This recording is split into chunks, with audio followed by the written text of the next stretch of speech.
Ce lundi, l'ouverture du procès des 17 personnes accusées, dont l'assassinat de l'animateur radio est plus ou moins comme un début de victoire pour la presse camerounaise. Une victoire dans la mesure où plusieurs associations de journalistes, des syndicats ont fait pression pour que cela soit ainsi. Parce que c'est la première fois depuis que nous nous plaignons que des gens ont été interpellés, inculpés et qui sont en train de passer en justice. Selon une étude de Reporters sans frontières, les professionnels de l'information évoluent dans un environnement hostile et précaire. L'enlèvement et l'assassinat début 2023 de Martinez Zogo en est la preuve. L'ouverture de ce procès ce lundi ne semble pas suffisamment indiquer une protection de la liberté de la presse par la justice camerounaise avant certains hommes de médias. Quand on sait qu'avant Martinez Zogo, il y a eu Jules Kounkoum, il y a eu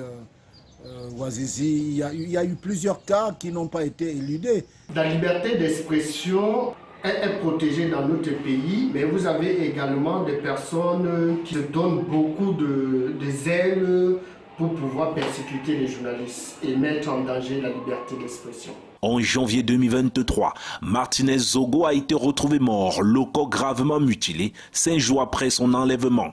C'est le second assassinat de journaliste au Cameroun après Samir Ouazizi en 2019, en 3 ans dans le pays. En mars 2022, le lanceur d'alerte Paul Chouta avait été enlevé puis agressé par des individus non identifiés. Le niveau d'impunité pour les auteurs d'actes de violence envers les journalistes reste très fort au Cameroun.